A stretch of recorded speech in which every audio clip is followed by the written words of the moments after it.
சிறகடிக்க ஆசை சீரியலில் இனி என்ன நடக்க போகுது தான் பார்க்க போகிறோம். ரோகிணி வேறு வழியே இல்லாமல் சமைச்சிடுறாங்க. இதை சமைச்சிட்டு இருக்கும்போது ரோகிணிகிட்ட சொல்கிறாங்க விஜயா, பார்த்தியாம்மா அந்த மீனா தான் அந்த வீட்டில் சமைக்க முடியும் அப்படி இப்படின்னுட்டு இருந்தாங்க. இப்போ பாரு நீ சமைச்சிட்ட, உன் சாப்பாடுக்கு என்னம்மா குறை, ரொம்ப சூப்பராக பண்ணியிருக்க, இதே மாதிரி நீனே பண்ணிடுமா, அப்படி பண்ணாதாம்மா அந்த மீனா கூட்டத்தை அடக்க முடியும் அப்படிங்கிறாங்க. உடனே ரோகிணி மனசுக்குள்ள நினைக்காங்க, நம்ம ஒரு பேருக்கு ஒரு 2 நாள் சமைப்போம், சமைச்சிட்டு என்னால் முடியலன்னு சொல்லிட்டு ஒரு வேலைக்கு யாராவது வைக்க சொல்லுவோம், அதுக்கப்புறம் ஆன்ட்டி வச்சுருவாங்க. இதையே ஒரு சாக்கா சொல்லி முத்தையும் மீனாவையும் வீட்டை விட்டு அனுப்பி விட்ருவோம். அப்படி அனுப்பி விட்டால் அந்த வீட்டில் அந்த வீட்டில் நம்மளுக்கு தான் பேரும் புகழும் இருக்கும். ரவி சாதாரணமாக ஒரு ரெஸ்டாரண்ட்டில் வேலை பார்க்காரு. சுருதி பெரிய பணக்கார வீட்டு பிள்ளையாக இருந்தாலும் கூட அந்த பொண்ணு ஒரு இடத்துல வேலை தான் பார்க்குது. ஆக சுயதொழில் பண்ணுறது, பெரிய அளவில் பிஸ்னஸ் பண்ணுறது என் வீட்டுக்கார் தான். ஏன்னா அத்தையை பொறுத்த மட்டும் நான் பார்லர் வச்சுருக்கேன், மாமாவை பொறுத்த மட்டும் நான் பார்லர் வச்சுருக்கேன், நானும் ஒரு பிஸ்னஸ் பண்ணுறேன். அப்போ நாங்கள் 2 பேரும் பெரிய அளவில் பிஸ்னஸ் பண்ணுறோம், நாங்கள் தான் அந்த வீட்டில் பெரிய ஆள் அப்படிங்கிற நிலை வந்துடும் அப்படின்னு சொல்லிட்டு மனசுக்குள்ள ரொம்பவே ஆறுதலாக நினைக்காங்க. அப்போ அண்ணாமலை சொல்கிறாங்க, இப்படி சமைக்க முடியுதுல்ல விஜயா, இப்படி ஒவ்வொருத்தருக்கு ஒருத்தராக ஒவ்வொரு நாளாக மாற்றி மாற்றி சமைக்க வேண்டியதானே அப்படிங்கிறாங்க. ஏங்க உங்கள் ஓடி போன மருமவன் எங்கே போயிருக்கான்னு முதல்ல பாருங்கள் அப்படிங்கிறாங்க. விஜயா, வாய் ஓவராக உனக்கு நீளுது, அவள் முத்து மேலேயும் உன் மேலேயும் ஏதோ வருத்தத்துலேருந்து வீடு விட்டு போயிருக்கா சரியா. ஆனால் முத்து சொல்லும் போது பார்க்கும்போது தெரியுது ஏதோ நீ தான் சொல்லியிருக்க வச்சுருக்க அப்படிங்கிறாங்க. நான் ஏங்க சொல்ல போகிறேன், அவனுக்கு ஏதாவது தேவையில்லாமல் ஏதாவது சொல்லிக்கிட்டு இருப்பான், வச்சுக்கிட்டு இருப்பான் அப்படிங்கிறாங்க. உடனே முத்துக்கிட்ட அண்ணாமலை போகிறாரு. முத்து, முதல்ல மீனா என்னாச்சு ஏதாச்சுன்னு சொல்லிட்டு ஸ்டேஷனில் ஒரு கம்ப்ளைண்ட் கொடுப்பா, போலீஸ் கண்டுபிடிக்கட்டும் அப்படிங்கிறாங்க. சரிப்பா அப்படின்னு சொல்லி ஸ்டேஷனுக்கு போகிறாங்க. பொண்ணு நான் அழுதுகிட்டே சொல்கிறாரு, சார் இந்த மாதிரி என் வீட்டம்மாவுக்கு எனக்கு எந்த பிரச்சனையும் கிடையாது, ஆனால் சின்ன ஒரு மன தாவத்துக்கு மாதிரி நான் பேசினேன், சாதாரணமாக பேசினதோ தப்பான நினச்சாலும் என்னமோ தெரியல, எங்கள் வீட்டில் காங்கலை, வேறு எதுவும் நடந்துச்சான்னு எனக்கு தெரில சார், அதனால் அவளை கண்டுபிடிச்சாங்க சார்னு சொல்லிட்டு ஒரு பெட்டிஷன் கொடுக்குறாங்க. இந்த சூழ்நிலையில் உத்து பார்க்குறாங்க, அங்கே சத்யா இருக்கான். சத்யா பார்த்தோன்னா இவன் எதுக்கு இங்கே இருக்கான், வேறு எதுவும் கேஸில் ஒன்று கூப்பிட்டு வந்திருக்காங்களா அப்படின்னு சொல்லிட்டு அப்படி முடிச்சுட்டே இருக்காங்க. என்னம்மா பார்க்கிங்க, உங்களை மேலே தான் கம்ப்ளைண்ட் கொடுத்துருக்கேன் அப்படிங்கிறாங்க. யார், இவர் மேலே கம்ப்ளைண்ட் கொடுத்துருக்கு தம்பி அப்படின்னு சொல்லி அவர் கேட்குறாரு. ஆமாம் சார், இவர் தான் எங்கள் அக்காவை கட்டினவர், குடிச்சிட்டு எங்கள் அக்காட்ட பிரச்சனை பண்ணுவார். இவங்க அம்மா எங்கள் அக்கா சரியாக நகை போட்டு வரல, வைக்கல, போகல, வரலன்னு சொல்லிட்டு பேசுவாங்க. நாங்கள் ஏழைங்கிறதுனால எங்கள் அக்காவை பாடாப்படுத்துவாங்க சார் அப்படி இப்படிங்கிறாங்க. இவங்க சொன்னது எல்லாமே நோட்ஸ் எடுத்துக்கிறாரு. இப்படிலாம் பண்ணுவாங்களா அப்படின்னு சொல்லிட்டு, கல்யாணம் முடிஞ்சு எவ்வளோ நாள் ஆகுது அப்படி இப்படிங்கிறாங்க. சார் கல்யாணம் முடிஞ்சு 1 வருஷம் தான் சார் ஆகுது அப்படிங்கிறாங்க. தம்பி, இது பெரிய பிரச்சனை, இது மகளிர் ஸ்டேஷனில் தான் விசாரிக்கணும். ஏன்னா அவங்க 2 பேரும் கணவன் மனைவியாக வாழ்ந்துருக்காங்க, இதில் ஒரு சில பிரச்சனைகள்லாம் வருதுங்கிற இந்த பெட்டிஷனை நான் மகளிர் ஸ்டேஷனுக்கு ஃபார்வர்ட் பண்ணுறேன். நேராக அந்த மகளிர் இன்ஸ்பெக்டர் போய் பாரு, நான் ஃபோன் பண்ணி சொல்லிடுறேன், அவங்க சட்டப்படி நடவடிக்கை எடுப்பாங்க அப்படிங்கிறாங்க. சார் இவன் லூஸ் மாதிரி பேசிகிட்டு இருக்கான் சார், எனக்கு என் வீட்டம்மா காங்கலன்னு சொல்லிட்டு கம்ப்ளைண்ட் கொடுக்க வந்தேன் சார் அப்படிங்கிறாங்க. சார் இவர் தான் சார் லூஸ் அப்படிங்கிறாங்க. சத்யா, இருக்க கடுப்பில் வெளுத்து போடுவாங்க, ஓடிடு அப்படிங்கிறாங்க. பாருங்கள் சார், உங்கள் முன்னாடி எப்படி பண்ணுறாருன்னு சொல்லிட்டு ரொம்ப ஓவராக பண்ணுவார் சார், அந்த கையை கூட அவர் தான் சார் வச்சார் அப்படிங்கிறாங்க. என்ன தம்பி சொல்கிற, அப்போ நீ அப்பமே ஸ்டேஷனுக்கு வந்திருக்க வேண்டியதானே அப்படிங்கிறாங்க. இல்லை சார், எங்கள் அக்கா இவர் கூட வாழணுமேன்னு சொல்லிட்டு நான் மூச்சையை காட்டல, ஆனால் இப்போ எங்கள் அக்காவே காங்கலங்கும் போது நான் விட முடியாது சார், இவர் மேலே நடவடிக்கை எடுங்க சார் அப்படிங்கிறாங்க. தம்பி, நான் சொல்லுறது புரியுதா புரியலையா, இது பெரிய விஷயம் தம்பி, இது மகளிர் போலீஸ் தான் விசாரிக்கணும். ஏன்னா ஃபேமிலி இதுக்குள்ளே ஒரு பிரச்சனை அப்படின்னா அது கண்டிப்பாக தான் பண்ணணும். ஆனால் நீங்கள் சொன்ன மாதிரி காணலை, வைக்கலை, இல்லை வேறு ஏதாவது இன்சிடென்ட்னா நான் உடனே நடவடிக்கை எடுக்கலாம். இப்போ நீ சொல்லும்போது என்ன சொல்கிறேன்னா, அந்த மாதிரி எங்கள் அக்கா இவர் குடிச்சிட்டு ஏதோ பண்ணார் வச்சாருங்கிற, உங்கள் மாமியார், உங்கள் அத்தைக்கு மாமியார், உங்கள் அக்காவுக்கு மாமியார் ஏதோ பண்ணாங்க வச்சாங்க, அப்போ அவங்க விசாரிக்கும் போது தான் கரெக்டாக இருக்கணும், அங்கே ஃபார்வர்ட் பண்ணுறேன். அப்படி இவரால் உனக்கு டிஸ்டர்ப் இருக்குது, இல்லை உன் கையை ஒடிச்சதுக்கு ஏதாவது பெட்டிஷன் கொடுக்கணும்னு சொன்னால் இப்போ கூட நான் நடவடிக்கை எடுக்கிறேன் அப்படிங்கிறாங்க. சார், எனக்கு எங்கள் அக்கா வாழ்க்கை தான் முக்கியம், எங்கள் அக்கா தான் முக்கியம், எங்கள் அக்காவை கண்டுபிடிங்க சார், எங்கள் அக்காவுக்கு ஏதாவது ஒன்று ஆச்சுன்னா இவர் தான் சார் பொறுப்பு அப்படிங்கிறாங்க. டேய் லூசு பேர் சதனாமல் அப்படிங்கிறாங்க.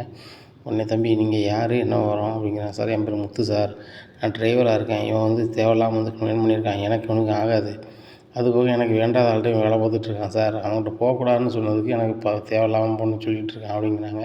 தம்பி, மச்சானுக்குள்ளே 1000 இருக்கும், பொண்டாட்டிக்கு என்னாச்சு, பொண்டாட்டி எங்கே இருக்கா அப்படிங்கிறாங்க. சார், அது தெரிஞ்சால் நான் ஏன் சார் ஸ்டேஷனுக்கு வர போகிறேன், வைக்க போகிறேங்கிறாரு. தம்பி, மேலே அவன் மச்சி தான் சந்தேகப்படுறான் என்ன, அப்போ உங்களுக்குள்ள எதுவும் கதையா அப்படிங்கிறாங்க. எதுவும் இல்லை சார், சார் எப்படியாவது என் மனைவியை கண்டுபிடிச்சாங்க சார் அப்படிங்கிறாங்க. தம்பி, நான் அது ஒரு உரமாக விசாரிக்கிறேன், அதை நான் பார்க்குறேன், காணலை அப்படின்னு சொல்லி நீ பெட்டிஷன் கொடு, நான் பார்க்குறேன். இதே இது சத்யா கொடுத்த பெட்டிஷனை நான் மகளிர் ஸ்டேஷனுக்கு ஃபார்வர்ட் பண்ணுறேன் அப்படிங்கிறாங்க. சரி சார் அது என்ன பண்ணுங்க சார் அப்படின்றாங்க. இந்த சூழ்நிலையில் சத்யா கொடுத்த பெட்டிஷனை வந்து விசாரிக்கணும் அப்படின்னு சொல்லிட்டு மகளிர் ஸ்டேஷனுக்கு ஃபார்வர்ட் பண்ணுறாங்க. மகளிர் ஸ்டேஷன் அந்த பெட்டிஷனை வாங்கிக்கிறாங்க. அப்போ டைரக்ட் அதிகாரி இல்லை, இன்னொரு ஸ்டேஷன்லேருந்து பார்க்கக்கூடிய இன்சார்ஜை பார்க்குறவங்க தான் இருக்கிறாங்க. அவங்க சம்மந்தப்பட்ட ஆளுக்கு சொல்கிறாங்க, இந்த மாதிரி பெட்டிஷன் வந்திருக்கு, நீங்கள் லீவ் எடுத்துருக்கீங்க, நாளைக்கு ஜாயின் பண்ணுவீங்களா அப்படின்னு கேட்குறாங்க. நான் நாளைக்கு ஜாயின் பண்ணிடுவேன் அப்படிங்கிறேன். நீங்கள் நாளைக்கு ஜாயின் பண்ண உடனே இந்த கேஸை விசாரிங்க, இல்லைன்னா அவன் ஹையர் ஆஃபீஸர்கிட்ட யார்கிட்டயோ போனால் நல்லா இருக்காது. இது வந்து ஒரு பெண் பிள்ளை கதை, கல்யாணம் முடிச்சுட்டு அந்த பிள்ளைய வந்து ஒழுங்காக நடத்தலை வைக்கலன்னு சொல்லிட்டு அவங்க மாமியார் வீட்டில் மேலே பெட்டிஷனு, இதை நம்ம விசாரிக்கல அப்படின்னா மேலதிகாரிகளுக்கு போச்சுன்னா நம்ம டப்பாக டான்ஸ் ஆடிடும், அதனால் வந்து விசாரிச்சிருங்க அப்படிங்கிறாங்க. சரி சார் அப்படின்றாங்க. மறுநாள் வந்து ஜாயின் பண்ணுறாங்க. அவங்க விசாரிக்க ஆரம்பிச்சிடுறாங்க அந்த மேடம். இப்படியே இருக்குது. இந்த சூழ்நிலையில் முத்து சம்மந்தமாக கொடுத்த பெட்டிஷன் சம்மந்தமாக போலீஸ் அங்கே விசாரிக்கிறாங்க. அப்போ நேராக முத்து வீட்டுக்கு போகிறாங்க. போய்ட்டு உங்கள் வீட்டில் கேமரா இருக்கா தம்பின்னு சொல்லிட்டு பார்க்குறாங்க. ஆமாம் சார் கேமரா இருக்குது அப்படிங்கிறாங்க. உங்கள் வீட்டு அம்மா இங்கேருந்து எப்படி கிளம்பிருக்குன்னு சொல்லிட்டு காலையிலேயே போட்டு பார்க்குறாங்க. மீனா பைக்கை விட்டுட்டு பைக்கை விட்டுட்டு வீட்டுக்குள்ளே போகிறாங்க. வீட்டுக்குள்ளேருந்து வெளில வரும்போது அழுதுகிட்டே வராங்க. அதில் கண்ணீராக இருக்குது கண்ணில். அதனால் வீட்டை விட்டு வெளில போகிறாங்க. அதுக்கப்புறம் ஒவ்வொரு கேமராவாக செக் பண்ணி பார்க்குறாங்க, எங்கே போயிருக்காங்க அங்கே போயிருக்காங்கன்னு சொல்லிட்டு. ஒரு குறிப்பிட்ட ரேஞ்சுக்கு அப்புறம் கேமரா இல்லை. அவங்க எங்கே போனாங்க எது போனாங்கன்னு விவரமே தெரியல. அப்போ முத்துக்கிட்ட போலீஸ் சொல்கிறாங்க, தம்பி உங்கள் வீட்டம்மா இது வரைக்கும் வந்திருக்கு, இது வரைக்கும் கேமரா பதிவு இருக்குது, இதுக்கப்புறம் இல்லை, என்ன வேறு ஏதாவது க்ளூ இருக்கா தம்பி அப்படிங்கிறாங்க. செல்ஃபோன் வச்சுருக்காங்களா அப்படிங்க, வச்சுருக்காங்க தம்பி, வச்சுருக்காங்க சார் அப்படிங்கிறாங்க. செல்ஃபோன் நம்பரை கொடுங்க அப்படின்னு சொல்லிட்டு செல்ஃபோன் நம்பரை பார்க்குறாங்க. அதை ஆஃப் பண்ணுறது. தம்பி ஆன் பண்ணாங்கன்னா அந்த டவர் லொக்கேஷனில் எங்கே இருக்காங்கன்னு கண்டுபிடிச்சிடலாம், ஆனால் ஆஃப் ஆனால் எங்கே இருக்குன்னு கண்டுபிடிக்க முடியாது தம்பி அப்படிங்கிறாங்க. சார் அந்த ஐஎம்இ நம்பரை வச்சு ஆஃப் பண்ணாலும் கண்டுபிடிச்சிடலான்னு சொல்லுவாங்களா சார் அப்படிங்கிறாங்க. சரி தம்பி அந்த செல் வந்து எப்போ ஆன் ஆகுதுன்னு பார்ப்போம், அதுக்கப்புறம் நம்ம இது பண்ணுவோம். இப்போ நான் சைபர் கிரைமுக்கு இந்த நம்ம பெட்டிஷன் அப்படி ஃபார்வர்ட் பண்ணுறேன் அப்படின்னு சொல்லிட்டு சைபர் கிரைமுக்கு ஃபார்வர்ட் பண்ணுறாங்க. அவங்க இந்த செல்ஃபோன் ஆனில் இருந்தால் அதை ரேஞ்ச் எங்கே இருக்குதுன்னு பார்த்து சொல்லுங்கள் அப்படின்னு சொல்லிட்டு. இப்படியா இருக்குது. இந்த சூழ்நிலையில் முத்து வீட்டுக்கு வந்துடுறாரு. உடனே வீட்டில் வந்தோடனே விஜய் ஆடுறாங்க. இந்த மாதிரி போலீஸ் அதிகமாக அலைஞ்சிட்டு கிடக்கு, போலீஸ் அது இதுன்னு வந்துட்டு இருக்கான் நம்ம வீட்டுக்கு, ஒன்றால தான் ஒவ்வொரு பிரச்சனைன்னு சொல்லி போலீஸ் வந்துட்டு இருந்தாங்க. இப்போ இந்த மீனா வந்து ஊர் சுற்ற எங்கேயோ போயிருக்கா, இப்போ போலீஸ் நம்ம வீட்டில் வந்து விசாரிச்சுக்கிட்டு இருக்கா அப்படி இப்படின்ட்டு இருக்காங்க. ஏம்மா அவள் ஊர் சுற்ற போகிற ஆள் கிடையாது, இந்த வீட்டில் என்னமோ நடந்திருக்கு, நான் உங்கள் மேலே தான் கடுப்பாக இருக்குமா, வீட்டில் இருந்தால் அவள் அழுதுகிட்டே போயிருக்கா, அந்த நேரத்தில் நான் கிடையாது, நான் காலையிலே வண்டி எடுத்துகிட்டு போயிட்டேன், அதுக்கப்புறம் மீனா நான் போனதுக்கப்புறம் தான் அழுதுகிட்டு வெளில வரான், அப்போ நீங்கள் தான் ஏதோ பண்ணியிருக்கீங்க வச்சுருக்கீங்க அப்படிங்கிறாங்க. டேய் அவள் சும்மையாவது ஐ வீட்டு கதையை நினச்சோ வேறு கதையை நினச்சோ அழுது தலைவாக்கு நானா பொறுப்பு அப்படி இப்படின்னுட்டு இருக்காங்க. இந்த சூழ்நிலையில் முத்து சொல்கிறாங்க, அவளுக்கு மட்டும் ஏதாவது ஒன்றுனா இந்த வீட்டில் யாரையுமே நான் சும்மா விட மாட்டேன் அப்படிங்கிறாங்க. டேய் உன் பொண்டாட்டியை முதல்ல தேடுத வழியை பாரு அப்படி இப்படின்னு நக்கலாக பேசுகிறாங்க. இங்கே ரோகிணி நினைக்காங்க, போன மீனாவே இருக்கட்டும், இந்த முத்துவை எதுவாவது சொல்லி இந்த வீட்டை விட்டு அனுப்பிடலாம் அப்படின்னு சொல்லிட்டு நினைக்காங்க. அதான் இன்றைக்கி நான் வேலைக்கு போகல, ஃபுல் அண்ட் ஃபுல்லாக சமைச்சிட்றேன், என் பார்லர் தான் சொந்தமாக வேலைக்கு ஆள் வச்சுருக்கேனே, அவங்க பார்த்துப்பாங்க, நான் ஊடையில் போய் கல்லாவை பார்த்துக்கிறேன் அப்படிங்கிறாங்க. சரிம்மா இன்னும் வந்து மீனாவோட தொல்லை இந்த வீட்டில் இருக்காது, இன்னும் நம்ம ராஜ்யம் தான் அப்படிங்கிறாங்க. என் பணக்கார மருமக்கள் மட்டும் இருப்பாங்க, என் பேரன் பேத்தியில் இந்த வீட்டில் விளையாடுவாங்க, ஒன்றும் பிரச்சனை இல்லை, இந்த ரூமுக்கு பிரச்சனையும் இல்லை, உங்களுக்கு ஒரு பிரச்சனையும் இல்லை, மனோஜை யாரும் குறைச்சி பேசுகிறவங்க இந்த வீட்டில் இருக்க மாட்டாங்க, முத்தையும் வெளியே அனுப்புறது பெரிய மேட்ரு கிடையாது, அனுப்பிடலாம், பொண்டாட்டி இல்லைன்னா வந்து நேம் ஆயிடுவான், இந்த வீட்டு பக்கத்துலேயே வரமாட்டான், வழக்கம் போல் எங்கள் மாமியார் வீட்டுக்கே போயிடுவான், என்ன இங்கே வந்து அந்த டார்ச்சர் இருக்காது அப்படிங்கிறாங்க. இங்கே எப்போ தான் வந்தார் அத்தை அப்படின்னு கேட்குறாங்க. ரொம்ப நாளாக எங்கள் அத்தை வீட்டில் தான் வளர்ந்தான் அந்த முத்து, ஒரு இல்லாமல் இருந்தேன், இங்கே வந்தான் 1000 ஊரி, அவனை எனக்கு சுத்தமாக பிடிக்காது, இங்கே என் முன்னாடியே இருந்துக்கிட்டு எனக்கு பிடிக்காத பொண்ணை கட்டிக்கிட்டு என்னையை பாடாப்படுத்திக்கிட்டு இருக்கான், இப்போ அவள் தொலைஞ்சிட்டா, இப்போ இவனும் போய் தொலைஞ்சிட்டான்னா ரொம்ப நிம்மதியாகிடுவேன் அப்படிங்கிறாங்க. அண்ணாமலை வராங்க, என்ன விஷயம் பேசிகிட்டு இருக்க அப்படிங்கிறாங்க. ஒன்றுமில்லைங்க அப்படிங்கிறாங்க. நல்லா பேசிகிட்டு இருக்க, ஒரு வீட்டில் ஒரு பிள்ளையை காணலைன்னா தேடி அலையணும், இல்லை தேடி அலையணுங்கிட்ட வந்து ஆறுதலாக பேசணும், நீ இப்படி இருக்கிய விஜயா, நான் வந்து இப்போ உன்னிய மாதிரி இருக்க முடியாது, நான் கொஞ்சம் வெளில போய் என்னென்னு பார்க்குறேன் அப்படின்னு சொல்லிட்டு நேராக கிளம்புறாங்க. இவ்வளோ நேரத்துக்கு எங்கே போகிறீங்க அப்படிங்கிறாங்க. நான் பார்த்துக்கிறேன் சும்மா இருக்கு அப்படின்னு சொல்லிட்டு நேராக போகிறாங்க. பரசை போய் பார்க்குறாங்க. பரசு இந்த மாதிரி என் மருமகளை காங்களே அப்படிங்கிறாங்க. யார் அப்படிங்கிறாங்க. மீனா அப்படி போக மாட்டால நம்மளை அப்படிங்கிறாங்க. விஜயா என்ன சொன்னா, யார் என்ன சொன்னாங்கன்னு தெரியல, அழுதுகிட்டே வீட்டு விட்டு வெளில வந்திருக்கா. முத்து அந்த நேரத்தில் வேலைக்கு போயிட்டான், ஒன்றுமே தெரியாமல் நைட்டுக்கான வந்து கேட்கும்போது தான் அவளை காணலை வைக்கலன்னு சொல்லி தேடி அலைஞ்சிருக்கோம், போலீஸையும் கம்ப்ளைண்ட் பண்ணியிருக்கோம், போலீஸும் விசாரிச்சுக்கிட்டு இருக்காங்க, அவள் எங்கே இருக்கானே தெரியல பரசு, அவள் கண்டிப்பாக ஏதாவது ஒரு கோயிலுக்கு போயிருப்பா, அதில் எனக்கு நம்பிக்கை இருக்குது, வாயேன் நம்ம எல்லா கோயிலையும் போய் பார்ப்போம் அப்படின்னு சொல்லிட்டு பரசை கூப்பிட்டுக்கிட்டு பைக்கில் அங்கங்கே போகிறாங்க. போய் ஒவ்வொரு கோயிலாக தேடுறாங்க. ஒரு கோயிலுமே இல்லை. அப்போ நிறைய பேர்கிட்ட அண்ணாமலையும் விசாரிக்கிறாங்க. இந்த மாதிரி விசாரிக்கிறாங்க, கண்டுபிடிக்க முடியலை. ரொம்பவே ஃபீல் பண்ணிகிட்டு இருக்காங்க. இந்த சூழ்நிலையில் முத்து அங்கங்கே தேடி அலைகிறாரு. இன்னும் சாத்தியப்படலை. அப்போ தான் நினைக்கிறார், நம்ம டிரைவர் வந்து வாட்ஸ்அப் குரூப்பில் ஒரு குரூப் இருக்காங்களா, ஏற்கனவே நம்ம ஆட்டோ கண்டுபிடிச்சது கூட, பூவை கடைக்கு போன ஆட்டோவை கூட நம்ம இப்படி தானே கண்டுபிடிச்சோம். மீனாவை ஓரளவு நம்ம ஃப்ரெண்ட்ஸுக்கு எல்லாத்துக்குமே தெரியும். அது போக நம்ம சேர்ந்துருக்க ஃபோட்டோவையும் மீனா ஃபோட்டோவையும் அனுப்புவோம். இவங்களை எங்கேயாவது பார்த்தா எனக்கு தகவல் சொல்லுங்கன்னு சொல்லிட்டு அப்படின்னு சொல்லி எல்லாருக்குமே அனுப்புகிறாங்க. எல்லோரும் நிறைய பேர் ஃபோன் அடித்து சொல்கிறாங்க, இந்த மாதிரி முத்து ஒய்ஃபாக போயிருக்காங்க, அவங்க போக மாட்டாங்களா, ரொம்ப பக்குவமான பிள்ளைல, உன்னை மாற்றினதே அந்த பொண்ணு தானே, எவ்வளோ பெரிய ஒரு முரடனாக இருந்தால் உன்னைய மாற்றி ஒரு அப்புறாணி ஆக்குனது அந்த பொண்ணு தான். அந்த பொண்ணு போகாத வைக்காதங்கிறாங்க. ஆமாம் நண்பா, நான் மாறினது எல்லாமே அவளால் தான். ஆனால் இன்றைக்கி வந்து நான் பண்ண தப்பால் என் வீட்டம்மா வந்து போயிட்டான் நண்பா அப்படின்னு சொல்லிட்டு ஒவ்வொருத்தட்டையும் அழுகிறாங்க. இன்னும் எல்லாருமே சொல்கிறாங்க, கவலைப்படாத முத்து, பொண்டாட்டி உன்னை தேடி வந்துடுவான். அதுபோக நீனும் தேடு, நாங்களும் தேடுறோம், கண்டிப்பாக சீக்கிரம் கிடச்சிருவாங்க அப்படின்னு எல்லாருமே ஆறுதலாக பேசுகிறாங்க. இப்படியா இருக்குது. இப்படியா வந்து வீட்டில் வந்து அழுகிறாரு அண்ணாமலைகிட்ட. எப்பா நான் எல்லா பக்கமும் தேடி பார்த்தேன்ப்பா, காணலப்பா அப்படிங்கிறாங்க. உடனே அண்ணாமலையும் சொல்கிறாங்க, என் பங்கு நானும் பரசும் ஒவ்வொரு கோயிலாக தேடினோம்பா, இன்னும் குடியுள்ள கோயிலே இல்லை, வைக்கலை அப்படின்னு சொல்லி அண்ணாமலை சொல்லிகிட்டு இருக்காங்க. எப்பா ஒரு நாள் ஆகி போச்சப்பா, இன்னும் காணலை, நாளைக்கு வந்தாலும் 2வது நாள் ஆயிரும், என்ன ஆக போகிறாளோ, என்ன செய்கிறாளோ, எதுவுமே தெரியலையப்பா அப்படிங்கிறாங்க. டேய் முத்து, சாப்பிடாமல் கிடக்கடா, சாப்பிட்றா அப்படிங்கிறாங்க. இல்லைப்பா, அவளை பார்க்காம நான் ஒரு வாய் தண்ணி கூட குடிக்க மாட்டேன்ப்பா, என்னை ஒவ்வொரு நேரத்துக்கும் சாப்பிட வச்சு அழகு பாப்பாப்பா, அப்பேற்பட்டவளை வந்து நான் மிஸ் பண்ணிட்டேனப்பா அப்படின்னு சொல்லிட்டு அழுகிறாங்க. உடனே விஜயா சொல்கிறாங்க, அம்மா உலகத்தில் இல்லாத பொண்ணை கட்டிட்டான், அவளை மிஸ் பண்ணிட்டுன்னு சொல்லி ஃபீல் பண்ணிகிட்ருக்கான் அப்படிங்கிறாங்க. உடனே அண்ணாமலை சொல்கிறாங்க, அவன் இருக்க கடுப்புக்கு என்ன செய்வான்னு தெரியாது, நானே கடுப்பில் இருக்கேன், விஜயா அமைதியாக இரு, அவ்வளோதான் அப்படிங்கிறாங்க. ஏங்க நீங்கள் என்னத்தையும் பேசிப்போங்க, என்னை பிடிச்ச சனியும் போயிடுச்சு அப்படிங்கிறாங்க. உடனே முத்து எழுந்திரிச்சு வர்றாரு, அம்மா ஒரு அளவுக்கு மேலே நீங்கள் பேசிக்கிட்டு இருந்தீங்க அப்படின்னா அதை பார்த்துக்கிட்டு இருக்கணும்னு நினச்சிட்டு இருக்காதீங்க. இதை பேசிக்கிட்டு இருக்கவங்களுக்கும் சரி தான், நீங்கள் பேசிக்கிட்டு இருக்கும்போது சிரிச்சிக்கிட்டு இருக்கவங்களும் சரி தான், பிறகு ரொம்ப நீங்கள் ஃபீல் பண்ண வேண்டியிருக்கும், அது வரைக்கும் பார்த்துக்கோங்க அப்படிங்கிறாரு. உடனே விஷயம், ஆகா இதுக்கு மனைவன்ட்ட பசங்க சரி வராது அப்படின்னு சொல்லிட்டு பேசிக்கிட்டு இருக்காங்க. அப்போ நேரம் ஆகுது, சாப்பிட்டு வைக்காங்க, நேரம் முடிஞ்சிருது. அப்போ மனோஜ், நீங்கள் தூங்க போங்க, நாளைக்கு உங்கள் வேலையை பாருங்கள், அவங்களுக்கு சாதாரண டிரைவரு, அவன் வண்டிக்கு போனான்னா போகட்டான்னா ஒன்றும் இல்லை, உங்களுக்கு அப்படி இல்லை, பெரிய அளவில் பிஸ்னஸ் பண்ணுறவங்க, போய் தூங்குங்க அப்படிங்கிறாங்க. இந்த சூழ்நிலையில் சரிம்மா நீங்களும் வாங்க எங்கள் ரூமில் தூங்குங்க அப்படின்னு சொல்லிட்டு கூப்பிட்டு போகிறாங்க. உடனே ரோகிணி சொல்கிறாங்க, நம்ம ரூமுக்கு ஆண்டி எதுக்கு அப்படிங்கிறாங்க. இல்லை அவங்க அம்மாட்ட கொஞ்சம் பேச வேண்டியிருக்கு அப்படிங்கிறாங்க. என்ன மனோஜ், என்ன விஷயமா பேச வேண்டியிருக்கு அப்படிங்கிறாங்க. ஒன்றும் இல்லைம்மா, அந்த மாதிரி கதவை அடைங்க முதல்ல அப்படிங்கிறாங்க. கதவை அடைக்காங்க. ஏன்டா கதவை அடைக்கணும் அப்படிங்கிறாங்க. இல்லைம்மா அந்த பிள்ளையை காணலை அப்படிங்கிறாங்க. உடனே விஜயா சொல்கிறாங்க, நம்மளுக்கு பிடிச்ச சனியை முடிஞ்சு போச்சு மனோஜ், வீட்டை விட்டா போயிடுவா, இவனும் போயிடுவான், சாப்பிடாம வைக்காமல் கிடக்கான், ஒன்று இவன் போயிடுவான், இல்லைன்னா மேலே போய் சேர்ந்துருவான், ஒன்றும் பிரச்சனை இல்லை அப்படிங்கிறாங்க. ஆமாம்மா, 2ல் எது நடந்தாலும் எனக்கு சந்தோஷம்தான், இவனை தம்பியாக சொல்கிறதுக்கு எனக்கு சுத்தமாக பிடித்தவும் கிடையாது, ஒன்றும் கிடையாது. ஆனால் வந்து அந்த பிள்ளை வந்து இங்கே சமைச்சதுன்றதுனால ருசியாக சாப்பிட்டு கிடந்தோம், இப்போ வந்து அந்த ருசியான சாப்பாடு கிடைக்கலாமா அப்படின்ட்டு இருக்காங்க. டேய் உனக்கு அதான் பிரச்சனையா, ரோகிணியே அவள் வந்து பணக்கார பிள்ளையாக இருந்தாலும் சமைக்கிறா வீம்புக்கு, அந்த மீனாவால் தான் அந்த வீட்டில் எல்லோரும் சாப்பிட்டு தான் வைக்கணும்னு சொல்லி என் வீட்டுக்காரே பேசுகிறார், உங்கள் அப்பனை பேசுகிறாரு, இப்படி பேசும்போது அந்த நிலை வரக்கூடாதுன்னு சொல்லிட்டு நான் மாற்றதுக்காக தான் பண்ணிகிட்ருக்கோம், நீ எப்படி பேசிகிட்டு இருக்கேன் அப்படிங்கிறாங்க. இல்லைம்மா அந்த பிள்ளை வந்து காணலை, நீங்கள் வேறு ஒரு மாதிரி பேசுவீங்க, நம்மளாம் ஒரு மாதிரி பேசுவோம், அந்த பிள்ளை லெட்டரை கட்டரை எழுதி வச்சுட்டு எங்கேயும் போயிட்டுன்னா என்னம்மா செய்ய அப்படிங்கிறாங்க. என்னடா சொல்கிற அப்படிங்கிறாங்க. ஆமாம்மா லெட்டரை தேடுங்கம்மா அப்படிங்கிறாங்க. டேய் எங்கடா போய் தேடுறது, எதையாவது வச்சுட்டு போயிருப்பாம்மா, நாளைக்கு வந்து போலீஸ் விசாரிக்கல, அதில் லெட்டர் இருந்துச்சு இதில் லெட்டர் இருந்துச்சுன்னு எடுத்தால் அப்புறம் நீங்கள் தான் மாட்டுவீங்க அப்படிங்கிறாங்க. இங்கே விஜயா ரொம்பவே அலறி போகிறாங்க.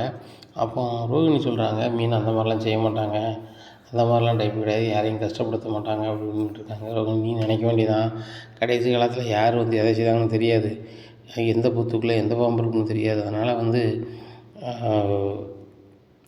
நம்ம வந்து தேடி பார்க்குறது தான் நல்லது அப்படி இப்படின்ட்டு இருக்காங்க. உடனே விஜயாவும் ரோகிணியும் மனோஜும் அங்கே தேடி பார்க்குறாங்க. இதை பார்த்து அண்ணாமலை என்ன தேடுறீங்க அப்படிங்கிறாங்க. இல்லைப்பா லெட்டர் அந்த பிள்ளை மீனா எதாவது எழுதி வச்சுருக்கான்னு பார்க்குறோம் அப்படிங்கிறாங்க. உடனே அப்போ தான் அண்ணாமலை நினைக்காங்க, அவள் ஏதாவது எழுதி வச்சு ஏதாவது பண்ணால் நீங்கள் உள்ளே போயிடுவீங்க, இந்த இதில் வந்து தேடிட்டு இருக்கீங்களோ அப்படின்னு சொல்லிட்டு மனசில் நினைக்காரு. விஜயா சொல்கிறாங்க, ஏங்க அவள் ஒன்றும் எழுதி வச்சுட்டு போகலாங்க அப்படிங்கிறாங்க. ஏய் அந்த பொண்ணை காணலன்னு நாங்களே ரொம்ப மன உறுதியில் இருக்கோம். முத்து விடிய விடிய தேடி அலைகிறான், சாப்பிட்டும் சாப்பிடாம கிடக்கான், நீ என்ன இப்படி பேசிகிட்டு இருக்க அப்படிங்கிறாங்க. இல்லைங்க, நான் சில நேரம் லைட்டாக எதுவும் பேசியிருப்பேன், அதில் கோவத்தில் எதுவும் எழுதி வச்சு போயிடக்கூடாதுலங்க அப்படிங்கிறாங்க. இப்படி பேசிகிட்டு இருக்கையில் மனோஜ் வராரு. ஏம்மா லெட்டர்லாம் கிடைச்ச மாதிரி இல்லை, ஒருவேளை அவங்க அப்பா செஞ்ச மாதிரி ட்ரெயினில் கீனில் எதுவும் பண்ணியிருப்பாளோ அப்படிங்கிறாங்க. இதை கேட்டால் விஜயாவுக்கு ரொம்பவே பயம் வருது.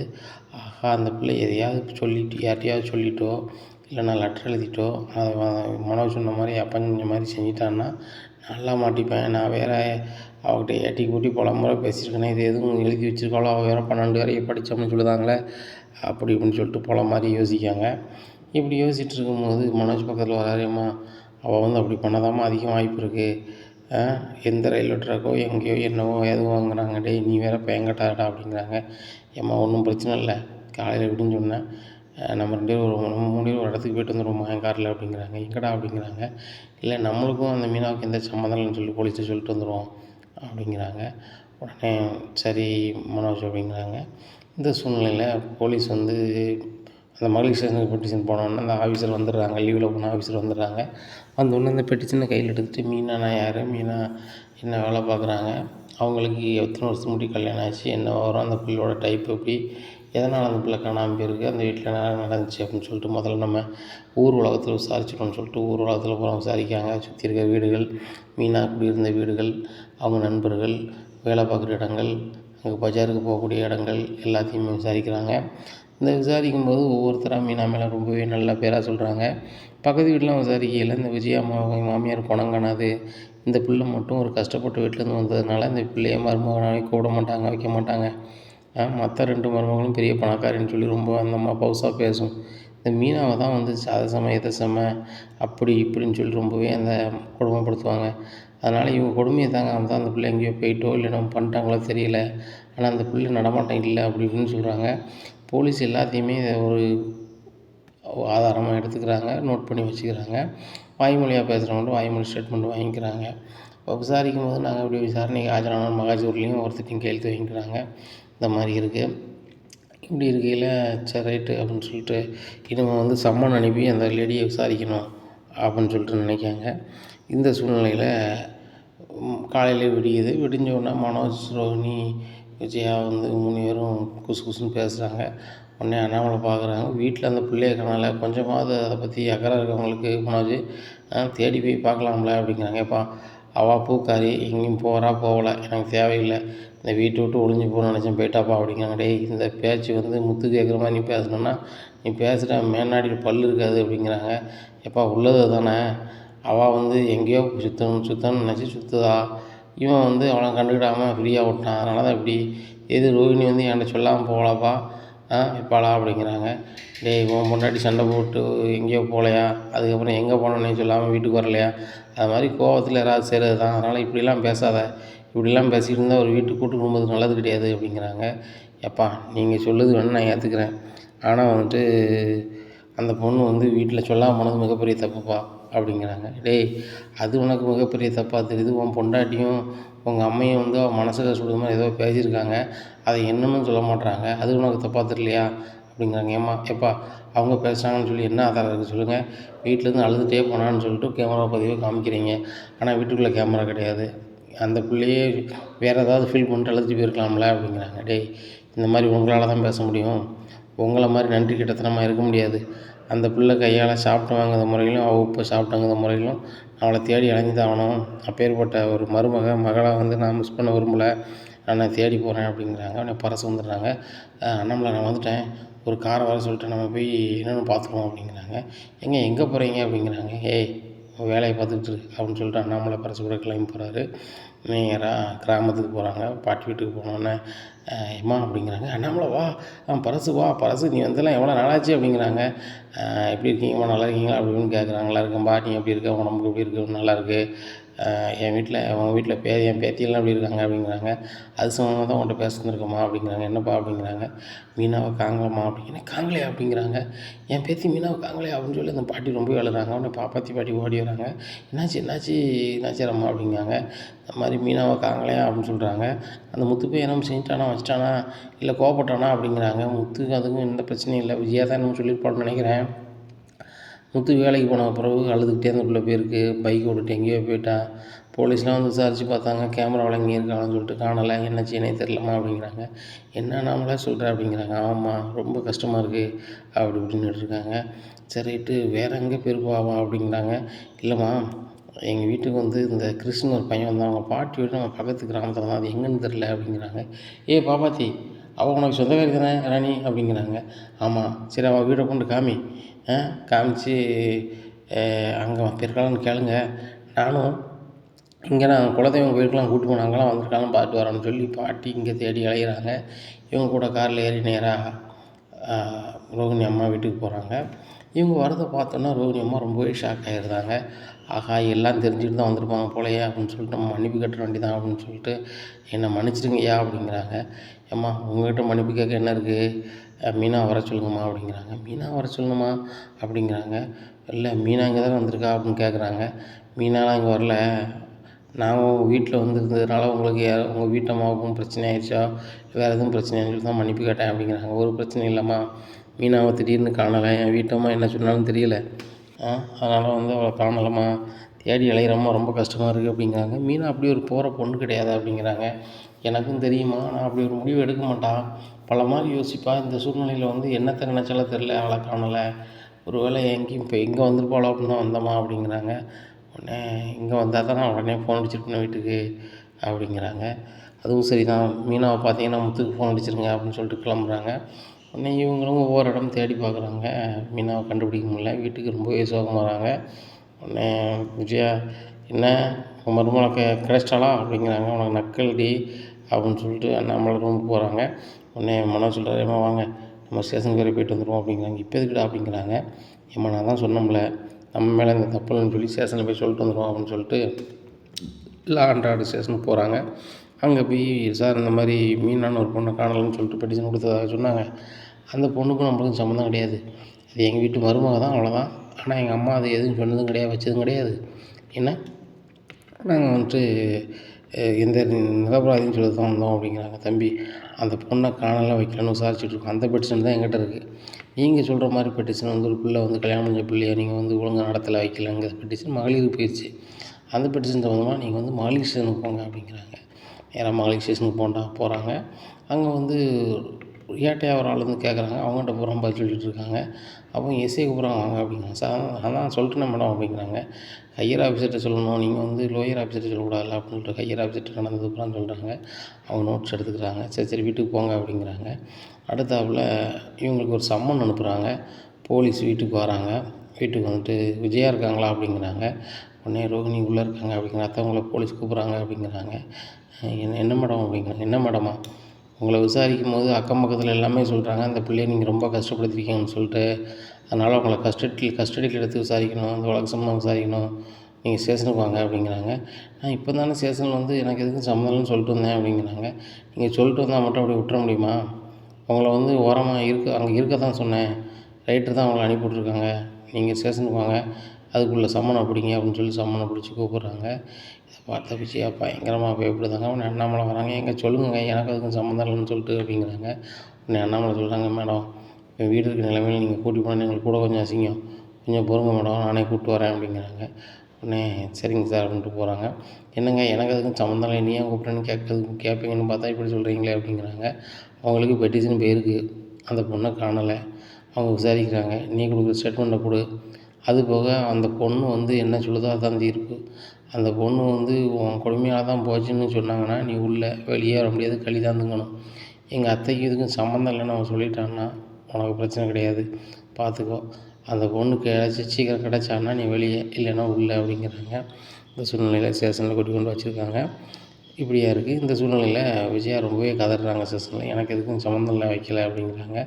அம்மா உன்னை வந்து இந்த வீட்டை சுற்றி விசாரிச்சாச்சு, நீ பெரிய ராட்சசி, அந்த பிள்ளையை பாடாதான் படுத்துவ, அந்த பிள்ளை வந்து ஒரு அப்புறாணி பிள்ளைன்னு சொல்கிறாங்க. அதுபோக அந்த பிள்ளைக்கு கல்யாணம் முடிஞ்சு 1 வருஷம் தான் ஆயிருக்கு. நீனும் உன் மருமகன் மூத்த ராகினியும் வந்து ரொம்ப பாடாப்படுத்துவீங்களா? ஆனால் அந்த பொண்ணு பேரில் எந்த பெட்டிஷனும் இல்லை. இப்போ நாங்கள் விசாரிக்கும்போது அந்த பொண்ணு வந்து ரோகிணிக்கும் சம்மந்தம் சொன்னால் சம்மந்தம் அப்படின்னு சொன்னால் ரோகிணியோ வேறு யாரோ என்னமோ சொல்லிச்சுன்னா அவங்களையும் நாங்கள் ரிமாண்ட் பண்ணுவோம் அப்படிங்கிறாங்க. மேடம் எனக்கு இதுதான் சம்மந்தமே இல்லை, என்னையை கொண்டு வச்சுருக்கீங்களே போயிருக்கீங்களே அப்படிங்கிறாங்க. உடனே மனோஜ் சொல்கிறாரு, மேடம் எனக்கும் ஹையர் ஆஃபீஸர் தெரியும் அப்படி இப்படின்னு சொல்கிறாங்க. இந்த சூழ்நிலையில் தெரியுமா, சரி தெரிஞ்சால் தெரிஞ்சுட்டு போங்க அப்படிங்கிறாங்க. நான் அவரை பேசுகிறேன் பாருங்கன்னு சொல்லிட்டு அங்கங்கே ஃபோன் அடிக்கிறார் மனோஜ். உடனே மனோஜ் சொல்கிறாங்க போலீஸ்காரங்க, நீங்கள் எங்கே ஃபோன் அடித்தாலும் சரி தான், எந்த கம்ப்ளைண்ட் கொடுத்தாலும் சரி தான், விசாரணை எங்கிட்ட தான் வரும். ஏன்னா நீங்கள் இப்போ எங்கே எவ்வளோ படிச்சு என்னச்சியா உங்களுக்கு ஒன்றும் தெரியாமல் இருக்கீங்க. அந்த பொண்ணு பெட்டிஷன் கொடுத்து இவ்வளோ பேரும் நீங்கள் உண்டு அப்படின்னா உங்களையும் சேர்த்தா ரிமாண்ட் பண்ணுவேன். நீங்களும் அந்த கல்யாணம் முடிச்ச பையனோட அண்ணன் தானே அப்படிங்கிறாங்க. அவனுக்கு அண்ணன்லாம் கிடையாது அப்படிங்கிறாங்க. நீங்கள் அண்ணன் தான் எல்லாம் விசாரிச்சாச்சு, அந்த பொண்ணு மட்டும் நீங்கள் எல்லாருமே அந்த பொண்ணை பாடாப்படுத்திக்கிங்கன்னு சொல்லட்டும், அவ்வளோ பேரை நான் ஜெயிலில் அடைச்சிடுவேன் அப்படிங்கிறாங்க. திருன்னு முழிக்காங்க விஜயா. இந்த மனோஜ் சும்மா இருக்க என்ன கூட்டி கொண்டு ஸ்டேஷன்னு அது செய்யலை இது செய்யலைன்னு சொல்ல வச்சு எனக்கு சம்மன்னு வர வச்சு இன்னும் விசாரிக்க வச்சாங்க. பேச்சு கேட்டில் நான் வந்து போலீஸ் ஸ்டேஷன்லேருந்து நான் லைட்டாக தான் பேசுவேன்னு சொல்லி தொலைச்சிட்டானே, ஸ்டேட் பண்ணி கொடுத்து தொலைச்சிட்டானே அப்படின்னு சொல்லிட்டு நினைக்காங்க. இப்போ போலீஸ் நினைக்காங்க இவங்க சைடில் வந்து இந்த பிள்ளையை குடும்பப்படுத்துறாங்க எல்லாம் தெரிய வருது. ஆனால் அந்த பிள்ளை மட்டும் வந்துட்டானே அவங்களுக்கு ரிமாண்ட் பண்ண வசதியாக இருக்குமான்னு சொல்லிட்டு அங்கங்கே தேடி எழுதுறாங்க. அவங்களால கண்டுபிடிக்க முடியல. உடனே ஹஸ்பண்டுக்கு ஃபோன் அடிக்காங்க. முத்து உடனே ஸ்டேஷனுக்கு வராரு. முத்துங்க பாருங்கள், நாங்கள் விசாரித்த வேலை உங்கள் அம்மா மேலேயும் இந்த ரோகிணி மேலேயும் மனோஜ் மேலேயும் தப்பு இருக்குன்ற மாதிரி தெரியுது. ஆனால் வந்து உங்கள் வீட்டம்மா வந்து கம்ப்ளைண்ட் கொடுத்தாங்கன்னா நாங்கள் ரிமாண்ட் பண்ணி விட்ருவோம், இவங்களை என்ன பண்ணலாம் அப்படிங்கிறாங்க. மேடம் எந்த பெட்டிஷன் நீங்கள் விசாரிச்சுட்ருக்கீங்க அப்படிங்கிறாங்க. சத்யா பெட்டிஷன் விசாரிச்சுட்ருக்கோம் அப்படிங்கிறாங்க. சத்யாங்கிறது நான் இல்லை, என் பொண்டாட்டியோட தம்பி, அவனை கூப்பிட்டு பேசுங்க. ஆனால் என் பொண்டாட்டி கண்டுபிடிக்க தான் மேடம் பெரிய வேலை. இவங்களுக்கு என்ன பிடிக்காது, என் பொண்டாட்டியை பிடிக்காது, ஏதாவது பேசியிருக்க தான் செய்வாங்க. அதை நாங்கள் 2 பேருமே ஒரு கோர்ட்டை எடுக்கலை. ஆனால் வந்து என் பொண்டாட்டி கடைசியாக இவ்வளோத்துக்குள்ள மன வருத்தத்தில் போகிறாங்கன்னா கண்டிப்பாக இவங்க ஏதோ ரொம்ப மோசமாக பேசியிருக்காங்க அப்படிங்கிறாங்க. உடனே அதையுமே நோட்ஸ் எடுத்துக்கிறாங்க. பார்த்தீங்களா, பெற்ற பையன் உங்கள் பையனும் உங்களுக்கு எதிராக தான் இருக்கான் என்ன. அதனால் வந்து அந்த பொண்ணு வந்து உள்ளதை சொல்லலைன்னா உங்களை வெளியே அனுப்ப முடியாது, நீங்கள் 3 பேருமே ஸ்டேஷனில் இருங்க அப்படின்னு சொல்லி செல்ல வச்சிடுறாங்க. இப்படி இருக்கும்போது போலீஸ்கிட்ட முத்து சொல்கிறாங்க, மேடம் விடுங்க, அவங்களுக்கு எந்த பிரச்சனைக்கும் சம்மந்தம் கிடையாது. என் வீட்டம்மா ஏதோ ஒரு மன வருத்தத்தில் தான் போயிருக்காங்க, வந்துடுவாங்க மேடம். அதனால் வந்து நீங்கள் தப்பாக நினைக்க வேண்டாம், அவங்களை விடுங்க மேடம் அப்படிங்கிறாங்க. தம்பி நீங்கள் இவங்களுடைய பையன், இவங்க சொந்தக்காரங்க, இவங்க எதுவுமே தப்பு செய்யலைன்னு தான் சொல்லுவீங்க. நாங்கள் ஒரு அதிகாரிகள் வந்து சட்டப்படி தான் விசாரிக்கணும். விசாரித்த வகையில் இவங்க வந்து அந்த பிள்ளையை பாடாப்படுத்தியிருக்காங்க அப்படிங்கிறது எங்களுக்கு சுற்றத்தா சொல்கிற எல்லா ஸ்டேட்மெண்ட்டும் வாங்கியிருக்கணும், அதில் தெரியுது. அது போக முக்கியமான குறிப்பு இதில் என்ன அப்படின்னா, உங்கள் அம்மாவும் ஆஜராகி உங்கள் அண்ணன் எல்லோரும் ஆஜராகி இந்த மாதிரி இந்த பிள்ளைய நான் இப்படிலாம் பண்ணியிருக்கேன், ஆனால் கடைசி நாளில் வந்து பேச மட்டும்தான் செஞ்சேன், அவள் ஏதாவது செஞ்சுக்கிட்டா நான் பொறுப்பு இல்லை அப்படின்னு வந்து சொல்கிறாங்க. ஆனால் அந்த பிள்ளைக்கு இதுக்கு முன்னாடி இந்த மாதிரி கொடுமைகள் நடந்திருக்கு, அதை வந்து உங்கள் அம்மாவே ஸ்டேட்மெண்ட் கொடுத்துட்றாங்க அப்படிங்கிறாங்க. அப்போ தான் விஜயா நினைக்கிறாங்க, ஆகா இவங்க விசாரித்ததை விட வந்து மனோஜ் சொன்னதுனால நான் வந்து ஸ்டேஷனில் வந்து நடந்ததெல்லாம் சொன்னேன் பாருங்கள், இதுதான் பெரிய பிரச்சனை ஆயிடுச்சு போல அப்படின்னு சொல்லிட்டு, டேய் மனோஜ் உன்னால் தாண்டா எனக்கு இப்படி ஆயிடுச்சு அப்படிங்கிறாங்க. ஏம்மா இவங்களுக்கு சட்டம் தெரிலம்மா, நீங்கள் வந்து உங்களுக்கு தெரிஞ்சதெல்லாம் சொல்கிறீங்க அப்படிங்கிறாங்க. டேய் முட்டாள், தெரிஞ்சதா தெரியலையா, போலீஸ் எதை சொல்லணும்னு சொல்லக்கூடாதுன்னு ஒரு கதை இல்லையா, நம்மளா போய் வாண்டடா வந்து சொல்லலாமா அப்படின்ட்டு இருக்காங்க. உடனே ரோகிணி சொல்கிறாங்க, ஆண்டி நீங்கள் சொல்கிறது தான் சரி, மனோஜ் வந்து நம்மளை கூப்பிட்டு வந்துடக்கூடாது, நம்ம வந்து சொல்லிடக்கூடாது, போலீஸாக விசாரித்து தெரிஞ்சிட்டு போட்டோம், நம்மளே எதுக்கு எங்கள் அப்பா குதிர்க்குள்ள அப்படின்னு ஏன் சொல்லணும் அப்படிங்கிறாங்க. உடனே மனோஜ் மேலே பயங்கர காண்டில் இருக்காங்க விஜயா. பாரு முத்தும் பாரு நம்மளை வந்து ரிமாண்ட் பண்ண தான் வைக்க போகிறான், அவனால் நம்ம வந்து சீரழிய போகிறோம், இந்த பூக்காரி வந்து நம்மளை பாடாப்படுத்தணும்னு நினச்சா கூட எங்கேயாவது இருந்துட்டு கூட வரமாட்டா, அவள் கூட நம்ம கஷ்டப்படுத்தான்னு நினைப்பா அப்படி இப்படின்னு நின்றுக்கிட்டு இருக்காங்க. இந்த சூழ்நிலை முத்து போலீஸ்கிட்ட பேசுகிறத புரியாமல் இவங்களாகவே பேசிகிட்டு இருக்காங்க. மேடம் நான் பொறுப்பு, இவங்க மேலே எந்த தப்பும் இல்லை, அப்படி நீங்கள் வந்து தப்புன்னு நிரூபிக்கப்பட்டால் என்ன நடவடிக்கைன்னா எடுங்க மேடம், என் கூட மேலே கூட எடுங்க, எங்கள் அம்மா பண்ண மாட்டாங்க, அப்படிலாம் பண்ண மாட்டாங்க, வாய் பேசுவாங்க அவ்வளோதான் அப்படிங்கிறாங்க. சரி தம்பி நீங்கள் சொன்னதுக்காகவும் எழுதி கொடுத்து அனுப்புகிறேன், ஆனால் அவங்க கொடுத்த ஸ்டேட்மெண்ட்னால தான் நான் வந்து இங்கே விசாரணைக்கு கூப்பிட்டது. சுற்றி இருக்கிறவங்க 1000 சொல்லுவாங்க, ஆனால் வந்து சம்மந்தப்பட்டவங்க நான் இதெல்லாம் செஞ்சேன்னு சொல்லும்போது நான் விட முடியலை தம்பி, இல்லைன்னா அந்த பொண்ணுகிட்ட நான் விசாரித்து ஒரு முடிவு எடுத்திருப்பேன் அப்படிங்கிறாங்க. அந்த பொண்ணு இருந்தால் தான் பிரச்சனையே இல்லையா மேடம், அவங்க வந்தால் நான் தான் அந்த பெட்டிஷனே பிரச்சனை இல்லையே அப்படிங்கிறாங்க. அந்த என் மாப்பிள்ளையும் வாபஸ் வாங்கிடுவான், நானும் அந்த இளண்டோரில் கொடுத்த கம்ப்ளைண்ட்டும் வாபஸ் வாங்கிடுவேன், ஒரு பிரச்சனை இல்லையா மேடம் அப்படின்ட்டு இருக்காங்க. சரி தம்பி ஒன்றும் பிரச்சனை இல்லை, இப்போ கூப்பிட்டு போங்க, தேவைப்பட்டால் கூப்பிடுங்க, கொண்டு ஒப்படைங்க அப்படிங்கிறாங்க. சரி மேடம் அப்படின்னு சொல்லிட்டு உனக்கு போடுறாங்க. உடனே திறந்து விட்றாங்க. இந்த தம்பி முத்து தம்பி சொன்னதுக்காக உங்களை விட்றேன், சரியா? நீங்கள் ஸ்டேட்மெண்ட் கொடுத்துருக்கீங்க. அந்த பொண்ணுகிட்டையும் ஸ்டேட்மெண்ட் கேட்போம். அந்த பொண்ணு வந்து நீங்கள் சொல்கிறதே ஒத்து போச்சு அப்படின்னா நீங்கள் ரிமாண்ட் தான், அதில் நீங்கள் யாரும் தப்பிக்க முடியாது அப்படிங்கிறாங்க. மேடம் அப்படிலாம் சொல்ல மாட்டேன், என் மருமகன் நல்ல பிள்ளை அப்படி இப்படிங்கிறாங்க. இங்கே ரோகிணி பார்க்காங்க, ஆகா எங்கள் ஆன்ட்டியை வந்து போலீஸ் கேட்டோன்னே மீனாவே மருமகங்காங்களே அப்படின்னு சொல்லிட்டு பையை பம்மிக்கிட்டே வராங்க. வெளியே போனோன்னே மனோஜை வெளு வெளுன்னு இழுக்காங்க விஜயா. டேய் அறிவு கெட்டவன், நான் முட்டாள் முட்டாள் படித்த முட்டாள், அவள் காணலை அப்படின்னு சொன்னால் காணலை அவன் தேடிட்டு போகிறான், எங்களுக்கு அதுக்கும் சம்மந்தம் இல்லைன்னு சொல்லி போலீஸில் நடந்தது போகிறான்னு சொல்லுங்கம்மான்னு நான் நடந்தது போகிறான்னு சொல்லியிருக்கேன். அவன் ஸ்டேட்மெண்ட் எடுத்து வச்சுக்கிட்டு நீ கொடுத்த ஸ்டேட்மெண்ட்டுக்கு ஒன்று நான் ரிமாண்ட் பண்ண போகிறாங்க அங்கே. நான் கழி தின்ட்டு கிடக்கணும் முன்னால். டேய் படித்தவன் தானடா நீ தான் ஒரு பிஸ்னஸ் பண்ண தானே சி அப்படிங்கிறாங்க. என்னன்ட்டு இப்படி பேசுறீங்க அப்படிங்கிறாங்க. நீனும் சேர்ந்து தானே ரோகிணி என் கூட இருந்த, உனக்கு தெரியாத விஷயமா? இந்த மனோஜ் பார்த்த பார்வை தானே அப்படின்ட்டு இருக்காங்க. அப்படின்னு அண்ணாமலை சொல்கிறாங்க, படித்தா மட்டும் காணாது, மனோஜ் எங்கே எப்படி பேசணும், எங்கே நடக்கணும்னு தெரியணும், ஆர்வ கோளாறில் செஞ்சால் அப்படி தான் ஆகும், சரியா? இப்போ அந்த பொண்ணை காணலை, எங்கே தேட எது தேடன்னு அலையணும், அவன் தான் சராசரி மனுஷன். மனித நேயம் இல்லாமல் நீங்கள் அலைஞ்சி அப்படின்னா ஒரு நாள் நீங்கள் ரொம்ப கஷ்டப்படுவீங்க.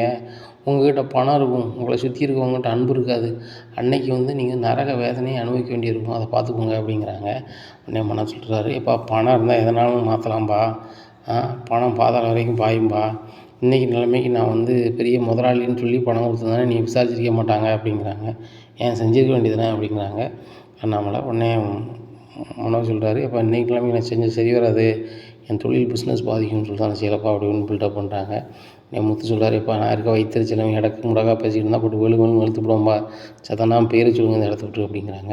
உடனே மனோஜ் நினைக்கிற, ஆகா முத்து சும்மையே வெளு வெளுன்னு வெளுத்துருவான், இப்போ வேறு கோவத்தில் இருக்கான், சரி வராது, நைஸாக கிளம்பிடும் அப்படின்னு சொல்லிட்டு கிளம்பிடுறாரு. வீட்டில் போய் ரொம்ப தோரணையாக திரைக்காரு மனோஜ். அந்த போலீஸுங்களாம் அதிகாரியில் நான் சும்மா விட மாட்டேன், வைக்க மாட்டேன், நம்மளை எப்படி அவங்க செல்லில் இருன்னு சொல்லலாம், வைக்கலாம் அப்படின்னுட்டு இருக்காங்க. உடனே விஜயா சொல்கிறாங்க, மனோஜ் ஒழுங்காக வேலையை மட்டும் பாரு, நான் செத்தனா வீட்டில் இருந்திருப்பேன், ஏம்மா அவள் ஏதாவது பண்ணிக்கிட்டால் நீங்கள் தான் பொறுப்பு, ஸ்டேஷனில் போய் சொல்லுங்கன்னா அவள் ஸ்டேட்மெண்ட் எடுத்துக்கிட்டு என்னையே உள்ளே வச்சுருவோம் போயிடுவான்னு சொல்லி பேசிகிட்டு இருக்காங்க. நீ எல்லாத்துக்கும் இதுக்கு காரணம் நீ தான், அதனால் நீலாம் வாய் பேசாத, செத்தனாம இரு அப்படிங்கிறாங்க. உடனே மனோஜ் வாய் மூடிட்டு இருங்க அப்படிங்கிறாங்க ரோகிணி.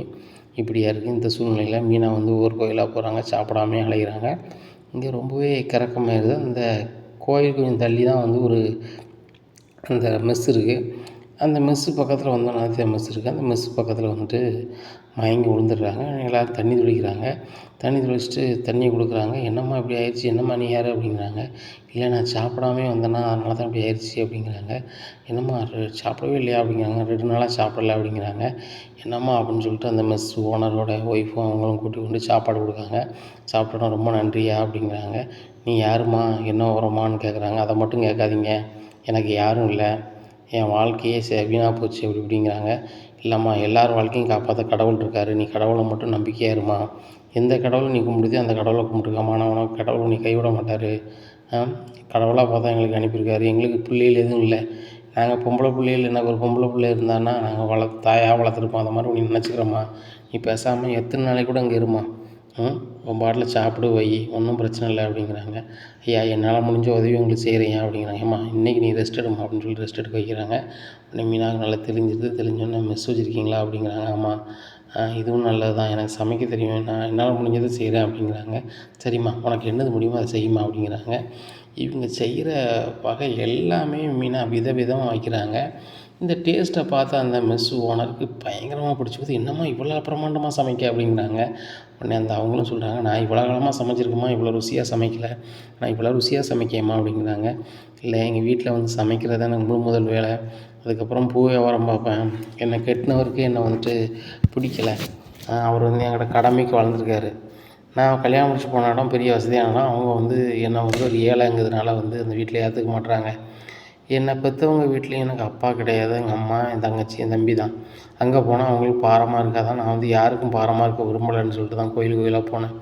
அங்கே போயும் பிரசாதங்கள்லாம் கொடுத்தாங்க, அதை சாப்பிட எனக்கு மனசு இல்லை, சரி நம்மளே வாழ விருப்பம் இல்லாமல் இருக்கணும், நம்ம சாப்பிட்டுக்கிட்டே எதுக்கு அப்படின்னு சொல்லிட்டு நினச்சேன்.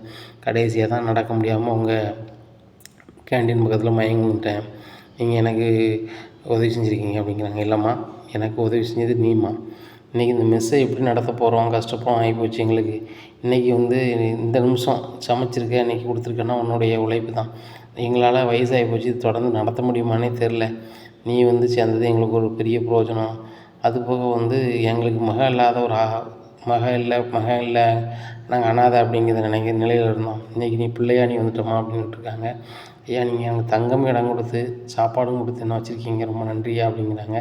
ஏம்மா, நாங்கள் உங்களை சும்மா தான் வைக்கணும்னு நினச்சோம், நீ தான் சமைப்பேன்னு. ஆனால் சமையலை பார்க்கும்போது தான் தெரியுது நீ ரொம்ப அழகாக அருமையாக சமைக்குமா அப்படி இப்படின்ட்டு இருக்காங்க. இந்த சூழ்நிலையில் முத்து ரொம்ப நொந்து நூலாகி வராரு. வரும்போது என்ன தம்பி, வீட்டம்மாட்ட சமரசம் ஆகிட்டீங்களா அப்படிங்கிறாங்க. அந்த சூழ்நிலையில் மீனா வந்து கிச்சனில் இருக்காங்க. முத்துக்கு தெரியல. ஏன்னா முத்துக்கு மனசுக்கு படுது, இந்த மீனாவை எங்கேயோ ஒன்று கூட தான் இருக்கா அப்படின்னு சொல்லிட்டு அப்படி சுற்றி சுற்றி பார்க்காரு. அப்போ தான் நினைக்கிறாரு, இந்த மெஸ்ஸுக்கெலாம் அவள் கடையிலாம் வந்து சாப்பிட மாட்டாளா அப்படின்னு சொல்லிட்டு போயிட்டு வரேன் அப்படின்னு சொல்லிட்டு கிளம்புறாங்க. தம்பி, சாப்பாடு எதுவும் வேணுமா அப்படிங்கிறாங்க. இல்லை சார், சாப்பிட மனநிலை இல்லை சார், நான் போயிட்டு வரேன் அப்படின்னு சொல்லிட்டு கிளம்பிடுறாரு. அங்கங்கே தேடி அலைகிறாங்க. இப்படியா இருக்குது. இந்த சூழ்நிலையில் அண்ணாமலை வீட்டில் ரொம்பவே கவலைப்பட்டுக்கிட்டு இருக்காரு. அப்போ கவலைப்பட்டுருக்கையில் அவரும் சாப்பிடாமல் இருக்கார். அப்பா மீனா கிடைக்கவே மாட்டாளப்பா அப்படின்னுட்டு இருக்காங்க. டேய் முத்து, நம்ம எல்லா இடத்தையும் தேடியாச்சு, ஆனால் மீனா உன்னை பிரிஞ்சு இருந்துக்கிடவே மாட்டா, எப்படிடா உன்னை பிரிஞ்சா வச்சா அப்படின்னு சொல்லி பேசிக்கிட்டு இருக்காங்க. அப்போ அண்ணாமலைக்கு ஒரு மாதிரி ஆயிடுது. ஒரு மாதிரி ஆனோடனே என்னப்பா எப்பா எப்பா வாங்குறாங்க. உடனே மயங்கிருந்தார். உடனே எல்லோரும் அடித்து பிடிச்சி நேராக ஹாஸ்பிட்டல் கொண்டு போகிறாங்க. ஹாஸ்பிட்டல் செக் பண்ண டாக்டர் சொல்கிறாங்க, ஏன் இப்படி பண்ணி வச்சுருக்கீங்க அப்படி அப்படிங்கிறாங்க. என்ன சார், எதுவும் பிரச்சனையா? எங்கள் அப்பா இதயத்தில் எதுவும் பிரச்சனையா அப்படிங்கிறாங்க. இதயத்தில் ஒன்றும் பிரச்சனை இல்லை, மனசுலேயும் வயிற்றுலையும் தான் பிரச்சனை அப்படிங்கிறார் டாக்டர். என்ன சார் அப்படிங்கிறாங்க. இல்லை, உங்கள் அப்பா ஒரு வாரமாக சாப்பிடாம இருக்கார் அப்படிங்கிறாங்க. ஒரு வாரமாக சாப்பிடாம இருக்காரா அப்படிங்கிறாங்க. உடனே அண்ணாமலை சொல்கிறாங்க, நான் கல்யாணத்துக்கு எங்கேயும் நனைஞ்சேன், அது போக மீனா ஒரு 3 நாளாக காங்கலையா, அவளை தேடி அலைஞ்சேன், நான் சாப்பிடவே இல்லை அப்படிங்கிறாங்க. எப்பா, என்னையும் சாப்பிடுன்னு சொல்லிட்டு நீங்கள் சாப்பிடாம இருக்கீங்களாப்பா அப்படிங்கிறாங்க. இல்லைடா முத்து, மருமகளுக்கு மருமகளாக மகளுக்கு மகளாக இருந்தா அந்த பிள்ளை என்ன அவ்வளோ அன்பாக உபசரிப்பாக பார்த்துப்பான். நான் மாத்திரையும் சாப்பிடல, டயத்துக்கு சாப்பிடவும் செய்யலை, அதை கேட்கறதுக்கும் விஜயா தயாராகவும் இல்லை. இப்படி இருக்கும்போது வந்து என் பிள்ளைய கங்களை எங்குது மன வெறியில் தான் வந்து நான் சாப்பிடலப்பா அப்படிங்கிறாங்க. எப்பா இருங்கப்பா, மீனா கிடச்சிருவாப்பா, நீங்கள் கவலைப்படாதாங்கப்பா அப்படிங்கிறாங்க. உடனே அந்த மெஸ்ஸில் போய் சாப்பாடு வாங்குறாங்க. வாங்கி கொண்டு அண்ணாமலை கொடுக்குறாங்க. அண்ணாமலை ஒரு வாய் சாப்பிட்டு பார்க்காரு. சாப்பிட்டு பார்த்துட்டு, முத்து இந்த சாப்பாடு நீ சாப்பிட்டு பாரு அப்படிங்கிறாங்க. இல்லைப்பா, நீங்கள் முதல்ல சாப்பிடுங்க அப்படிங்கிறாங்க. இல்லை முத்து, நீ சாப்பிட்டு பாரு அப்படிங்கிறாங்க. சாப்பிட்றாங்க. சாப்பிட்டோன்னே, இது மீனா சாப்பாடு, இது மீனா சமைச்ச மாதிரி இருக்கப்பா அப்படிங்கிறாங்க. உடனே அண்ணாமலை அழுறாங்க. டேய், மீனா தானே சமைச்சிருக்கா அப்படிங்கிறாங்க. ஆமாப்பா அப்படின்னு சொல்லிட்டு, நான் வரேன்ப்பா அப்படின்னு சொல்லிட்டு நேராக மெஸ்ஸுக்கு போகிறாங்க. ஐயா ஐயா அப்படிங்கிறாங்க. உடனே என்ன தம்பி அப்படிங்கிறாங்க. ஐயா, என் பொண்டாட்டி சமையல் மாதிரியே இருக்கியா அப்படிங்கிறாங்க. ஆமாம் தம்பி, இது வந்து வீட்டு சமையல் தான், ஒரு பொண்ணு, நம்ம பொண்ணு அருமையாக சமைச்சு கொடுக்கும் அப்படின்னு சொல்கிறாங்க. அப்போ இவர் பொண்ணு தான் சமைக்கும் போல், நம்ம வீட்டம்மா இல்லை போல அப்படின்னு சொல்லிட்டு ரொம்பவே வேதனையில் வந்துடுறாரு. உடனே அந்த தம்பி ரொம்ப மனசு கஷ்டப்படுது. ஒரு வீட்டம்மா என்ன பிரச்சனையே தெரில அப்படின்னு சொல்லி அவங்களும் வீட்டம்மா பேசிகிட்டு இருக்காங்க.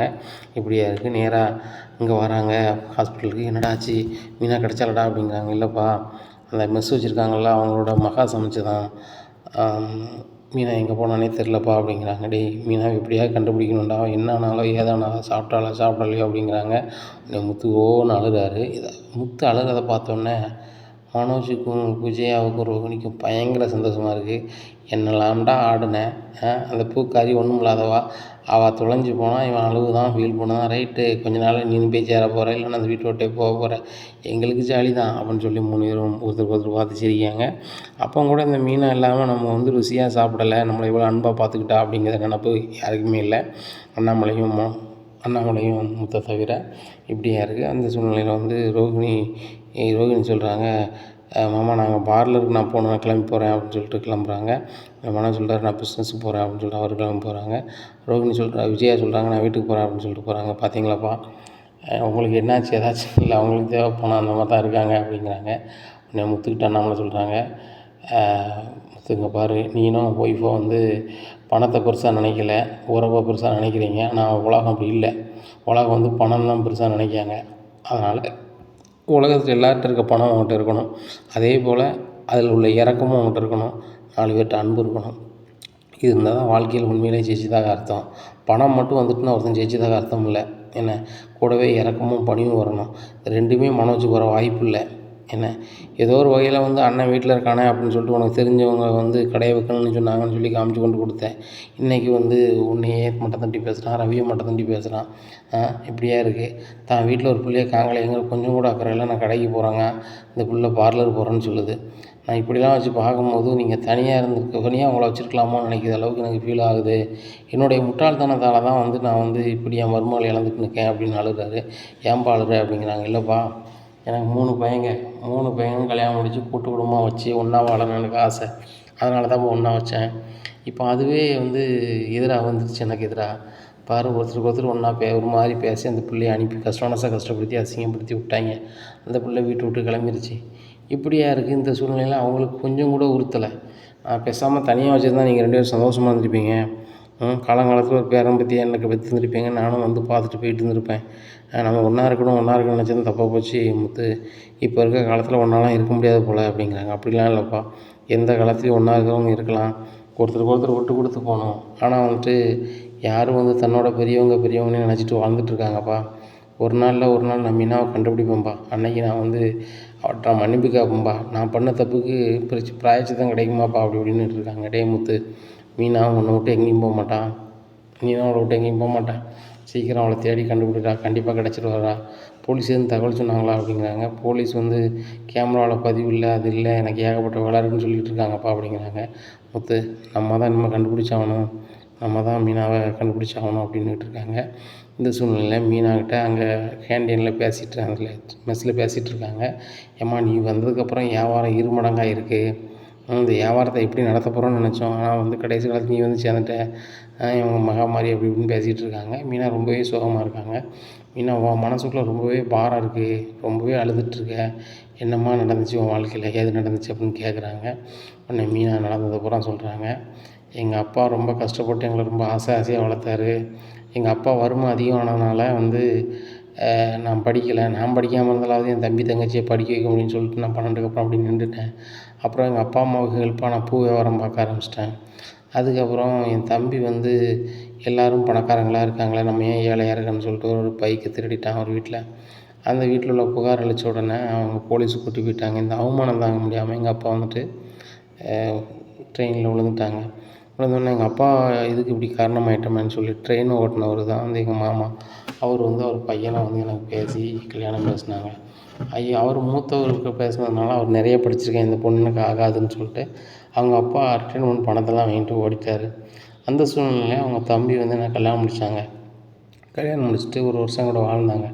ஆனால் சரி ரைட்டு, முதல்ல பிடிக்காமல் இருந்தாலும் கூட சரி நம்ம கூட வந்து பிடிச்ச மாதிரி வாழ்ந்தார் அப்படின்னு சொல்லிட்டு அவர் கூட வாழ்ந்துட்டு இருந்தேன். அதுக்கப்புறம் தான் ஒரு நாள் சொல்கிறாரு, இந்த மாதிரி எனக்கு பிடிக்காம தான் அவன் கடமைக்கு தான் வாழ்கிறேன் இந்த மாதிரி சொன்னார். எனக்கு மனசே தாங்கலை. என் கூட கடமைக்கு வாழ்கிறவர் கூட நான் எப்படி வாழ முடியும், அதான் வந்துட்டேன், எனக்கு அவரே வேண்டான்னு வந்துட்டேன் அப்படிங்கிறாங்க. உண்மையிலே இது மனசார எடுத்த முடிவு தானாம்மா அப்படின்னு கேட்குறாரு. உடனே ஆமாங்க, அவர் என்ன நினைக்காத போது வந்து என்னை தேடாத போது அவர் என்ன வந்து ஒரு சுமையாக நினைக்கும் போது நான் அவருக்கு சுமையாக இருந்தால் நல்லா இருக்காதுல்ல அப்படிங்கிறாங்க. உடனே அந்த மெஸ்ஸோட ஓனரோட ஒய்ஃப் சொல்கிறாங்க, அதுவும் சரி தானேங்க, இந்த பொண்ணு முடிவு எடுத்ததில் என்ன தப்பு. ஆனால் வந்து உண்மையிலே அவர் பாசம் வச்சுருந்தா தேடி அலைவார். அப்படி தேடி அலையும் போது தான் உண்மையான அன்பு தெரியும். இந்த மீனா இல்லாத போது தான் அவங்களோட அருமை புரியும்.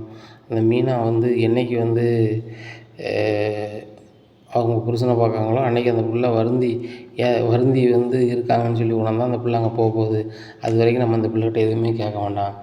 நீ எப்படி எங்கள் பிள்ளை மாதிரி இங்கே இருப்பியா இருமா, அதை பற்றி ஒன்றுமே இல்லை, சரியா. நாங்கள் மனசில் பட்டதை சொல்கிறோம். எங்களுக்கு அப்புறம் எங்களுக்கு வாரிசு இல்லைன்னு நினச்சிக்கிட்டு இருந்தோம், சரியா. எங்களை விட்டு நீங்கள் புருஷன் கூட சேர்ந்து வாழும்போது கூட சரி தான், எங்களை தாய் தகப்பனாக நினச்சி வாரத்துக்கு ஒருக்க எங்களை வந்து பாருங்கம்மா. நானும் என் பெத்த பிள்ளையா உனக்கு வந்து என்ன முறை செய்யணுமோ அதை செய்வோம்மா. இனிமேல் கவலைப்படாத, உனக்கு தகப்பன்லன்னு சொல்லிட்டு நான் இருக்கமா உனக்கு அப்படிங்கிறாங்க. எங்கள் மாமாவும் எனக்கு தகப்பன் மாதிரி தான். ஆனால் அவங்க ரொம்ப ஃபீல் பண்ணுவாங்க, எங்கள் மாமா நான் இல்லைன்னு சொல்லிட்டு. அவங்கள நினச்சி தான் கவலையாக இருக்குது. அவங்க வந்து நேரத்துக்கு மாத்திரை போடணும், சாப்பிடணும். நான் இல்லைன்னா அங்கே யார் சமைக்காங்கன்னு தெரில அப்படிங்கிறாங்க. உடனே இந்த மிஸ் ஓனர் சொல்கிறாங்க, இப்போ கூட நீ கல்யாணம் முடிச்ச வீட்டை நினைக்கியம்மா, உன்னை நினச்சா ரொம்ப பெருமையாக இருக்குமா அப்படிங்கிறாங்க. இல்லை, அங்கே யாருக்குமே சமைக்க தெரியாது. அவங்கெல்லாம் 2 பேர் பணக்கார மருமங்க, நான் ஏழை. நான் தான் சமைக்கிறேன். எங்கள் ஆன்ட்டிக்கு எங்கள் அத்தைக்கு வேறு வந்து என்னை பிடிக்காட்டிலும் கூட நான் சமைச்சு கொடுத்தெல்லாம் நல்லா சாப்பிடுவாங்க. இப்போ என்ன செய்கிறாங்களோ ஏது செய்கிறாங்கன்னு தெரில அப்படிங்கிறாங்க. அவங்களுக்காக நீ போகணுன்னு நினைக்கியாம்மா அப்படிங்கிறாங்க. அவங்களுக்காக நான் போகணுன்னு நினச்சா கூட நான் ஆசையாக என் கணவர்னு சொல்லி பக்கத்தில் போய் இருக்கிறதுக்கு என் கணவர் வந்து என்ன சுமையாக நினைக்கிறாருங்க. நான் எப்படிங்க போக முடியும் அப்படின்னு அழுகுறாங்க. சரிம்மா நான் ஒன்றும் கேட்கல, நீ தூங்குமா அப்படின்றாங்க. இவங்க வேலையை முடிச்சுட்டு தூங்கிடுறாங்க. காலையில் விடியுது, சமையல்லாம் பயங்கரமாக பண்ணுறாங்க. இந்த சூழ்நிலையில் அதே மெஸ்ஸுக்கு செல்வம் போகிறாரு. நல்லா மட்டன் சாப்பாடு சாப்பிட்றாரு. சாப்பிடும்போது அவருக்குமே இது மீனா சமையல் மாதிரி இருக்குது அப்படின்னு சொல்லிட்டு மறுபடியும் சாப்பிட்றாரு. உடனே அவங்களையும் பார்த்துக்கிறாங்க. இவங்க பாரம்பரிய சமையல் அன்றைக்கி முத்து கூட சாப்பிட்டா வேறு மாதிரி இருந்துச்சு. இன்றைக்கி சாப்பிட்றோம் முத்து ஒய்ஃப் மாதிரியே இருக்க சாப்பாடு அப்படின்னு சொல்லிட்டு சரி ரைட்டு இவங்க எப்படி சமைக்கிறாங்கன்னு தெரில அப்படின்னு சொல்லி குழப்பத்தில் போயிடுறாரு. அப்போ இன்னொரு நண்பர் ஒரு ஆள் வர்றாரு. அவரும் அங்கே சாப்பிட்றாரு. சாப்பிட்டுட்டு நேராக செல்வத்துக்கிட்டே தான் செல்வம் முத்து ஒய்ஃபை காணலைன்னு தேடிக்கிட்டு இருக்காங்க. இப்போ நான் சமையல் சாப்பிட்டேன். நம்ம கார் ஸ்டாண்டுக்கு அந்த பிள்ளை மீன் குழம்புலாம் கொண்டு வரும், அதே மாதிரி இருந்துச்சு சமையல் அப்படிங்கிறாங்க. ஆமாடா நானும் சாப்பிட்டேன். முத்துக்கிட்ட சொன்னோம்னா வந்து வருத்தப்படக்கூடாது அப்படிங்க தான் சொல்லலை. ஆனால் சமையல் வந்து அந்த பொண்ணு மாதிரியே தான் இருக்குது அப்படி இப்படின்னுட்டு இருக்காங்க. சரி ரைட் நான் அந்த அவர்கிட்ட கேட்குறேன் அப்படின்னு சொல்லிட்டு, என்னாச்சு இங்கே சமையல் யார் பண்ணுறா அப்படிங்கிறாங்க. உடனே அவர் வந்து பொதுவாக தான் கேட்காங்க அப்படின்னு சொல்லிட்டு, நாங்களே தான் பண்ணுறோம், வேலைக்கெலாம் ஆள் வைக்கல, நாங்கள் பாரம்பரிய முறையில் தான் பண்ணுறோம் அப்படி இப்படின்னு அவர் வழக்கம் போல் என்ன சொல்கிறாரோ அதை சொல்லிடுறாரு. உடனே சரிங்க அப்படின்ட்டு வந்துடுறாரு. இவங்க தானே சமைக்கிறாங்களா, நான் வந்து முத்து போய் சமைக்கிற மாதிரி தான் இருந்துச்சு அப்படிங்கிறாங்க. எனக்கு அப்படி தான் தெரிஞ்சிச்சு. முத்து ஒரு நாள் கூப்பிட்டு போய் நம்ம சாப்பிடுவோம், அதுக்கப்புறம் வேணால் அவர்கிட்ட கேட்போம் அப்படிங்கிறாங்க. உடனே சரி அப்படிங்கிறாங்க. இந்த சூழ்நிலையில் முத்துக்கிட்டேருந்து சொல்கிறாங்க. முத்து மீனா தேடினியா வச்சியான்னு கேட்குறாங்க. முத்து ஒரே அழுகுறாரு. அழாத ஒரு இடத்துக்கு போவோம் அப்படிங்கிறாங்க. எங்கே அப்படிங்கிறாங்க. நீ வா அப்படிங்கிறாங்க. உடனே மெஸ்ஸுகிட்ட கூட்டி போகிறாங்க. அப்படின்னு சொல்கிறாங்க. சாப்பிட மனநிலை இல்லை அப்படிங்கிறாங்க. இல்லை முத்து நீ வா அப்படிங்கிறாங்க. உடனே சாப்பாடு வைக்காங்க. எனக்கு வேண்டாண்டா சாப்பிட்றா நீ அப்படின்னு ஒரு வாய் சாப்பிட கூட்டுறாங்க. அந்த மீன் குழம்ப சாப்பிட்ட உடனே முத்துக்கு வந்து இது மீனா கைவண்ணம் தான் அப்படின்னு சொல்லிட்டு இது என் மீனா சமைச்ச மாதிரியே இருக்குடா அப்படின்னு சொல்லிட்டு அழுகிறாரு. எங்களுக்கும் அந்த சந்தேகமாக தான் இருக்குது. நாங்கள் 2 பேரும் இந்த கடையில் சாப்பிட்டோம். நம்ம சிஸ்டர் சமைச்ச மாதிரியே இருந்துச்சு, அதனால தான் உன்னை கூப்பிட்டு வந்தேன். ஓனர்கிட்ட கேட்போம். ஐயா அப்படிங்கிறாங்க. வாங்க தம்பி முத்து தம்பி அப்படி இப்படிங்கிறாங்க. ஐயா இது யார் சமைச்சது அப்படிங்கிறாங்க. என்னோடய பொண்ணு தான் சமைச்சாங்க அப்படிங்கிறாங்க. ஐயா உங்களுக்கு பொண்ணு இருக்காங்களா ஐயா அப்படிங்கிறாங்க. இல்லை பொண்ணுலாம் கிடையாது ஐயா, ஒரு பொண்ணு வந்து வீட்டில் சண்டை போட்டு புருஷன்ட்ட சண்டை போட்டு வந்துச்சு. அந்த பொண்ணு பேர் மீனா. அந்த பொண்ணு தான் இங்கே சமைச்சிட்ருக்கு. அந்த பொண்ணு வந்ததுலேருந்து வியாபாரமும் அதிகமாகுது. ரொம்ப தங்கமான பொண்ணு. அவன் புருஷன் தான் அந்த பிள்ளை மேலே பாசம் இல்லாமல் இருப்பான் போல். இந்த பிள்ளை அந்த புருஷன் நினச்சி தானே அழுதுகிட்டே இருக்குது. ஆனாலும் தான் புருஷன் பாசம் வைக்கலன்னு நினச்சிட்டு தானே எங்கே அழுது. அதுக்கு தான் என்ன பரிசோன்னு தெரியல. அவளுக்கு அப்பா கிடையாது, எனக்கு பிள்ளை கிடையாது. நான் என் பிள்ளையாக தேர்ந்தெடுத்துட்டேன். என் பிள்ளையா என் கூடயே இருக்குது. என்றைக்கு அவன் புருஷன் தேடி வரானோ அன்றைக்கி நான் சேர்த்து வைக்க போகிறேன். அதுக்கப்புறம் வந்துட்டு அவங்க நல்லா இருந்துட்டு போகிறாங்க. அவளை வந்து ஒன்றும் இல்லாதவான்னு சொல்லி அவங்க மாமியார் வீட்டில் என்னமோ பேசுகிறாங்களாம். என்ன என் பொண்ணை நான் அவங்க கூட சேர்த்து வைக்கும்போது 50 பவுன் நகை நான் வச்சுருக்கேன், என் பொண்டாட்டி நகையை. அந்த 50 பவுன் நகையை போட்டுவிட்டு என்னென்ன செய்யணுமோ என் பிள்ளைக்கு நான் செய்வேன் அப்படின்னு சொல்லி ரொம்ப பேசுகிறாரு. உடனே ஐயா மீனாங்க இது ஐயா அப்படின்னு சொல்லி ஃபோட்டோவை காமிக்கிறாரு. ஆமாம் ஐயா இதான் என் பொண்ணு அப்படிங்கிறாரு மிஸ் ஓனர். ஐயா இதான் என் ஒய்ஃப்னு சொல்லிட்டு அழுகிறாரு முத்து. எங்கேயா இருக்கா அப்படிங்கிறாங்க. இங்கே அடுப்பங்கரையில் சமையல் பண்ணிகிட்ருக்காங்க. அங்கே போகிறாங்க. கறியாக இருக்குது மீனா, கருங்கருன்னு இருக்காங்க. பார்த்துட்டு மீனா அப்படிங்கிறாங்க. என்னங்க அப்படின்ட்டு இவங்க அழுகிறாங்க. சரிங்க என்னை மன்னிச்சிருங்க, உங்களை என்னங்கன்னு கூப்பிட்டுட்டேன். என் கூட நீங்கள் கடமைக்கு வரும்போது நான் உங்களை விலகி இருக்க தான் நல்லது, நல்லா இருங்க அப்படின்னு சொல்லிட்டு மீனா மறுபடியும் சமைக்க ஆரம்பிக்கிறாங்க. மீனா நீ இல்லாமல் என்னால் வாழ முடியாதுடி அப்படின்னு சொல்லிட்டு அழுகிறாங்க. ஏங்க நான் இருக்கிறது உங்களுக்கு சுமையாக இருக்கும்போது வாழ முடியாதாங்க உங்களால் அப்படிங்கிறாங்க. மீனா நான் விளையாட்டுக்கு வாய் தவறி சொல்லிட்டேன்டி, நீ வாழ்க்கையில் நான் பேசக்கூட மாட்டேன்டி, நீ இருந்தால் மட்டும் போதுண்டி அப்படின்னு சொல்லிட்டு காலில் விடுறாரு. இதை பார்த்த அந்த மிஸ் ஓனர் ஏம்மா உன் புருஷன் காலில் விடுறாமா அப்படிங்க. ஏங்க எந்திங்க அப்படிங்கிறாங்க. நான் மன்னிச்சிருடி அப்படின்னு சொல்லிட்டு ரொம்ப கதறி எழுதுறாரு. மீனாவும் ரொம்ப கதறி எழுதுறாங்க. இனி என்ன நடக்கும் இந்த முத்து மீனா வாழ்க்கையில் அப்படிங்கிறத பொறுத்திருந்து பார்க்கலாம். நம்ம சேனலை நீங்கள் மறக்காமல் லைக் அண்ட் சப்ஸ்கிரைப் பண்ணுங்கள். நன்றி, வணக்கம்.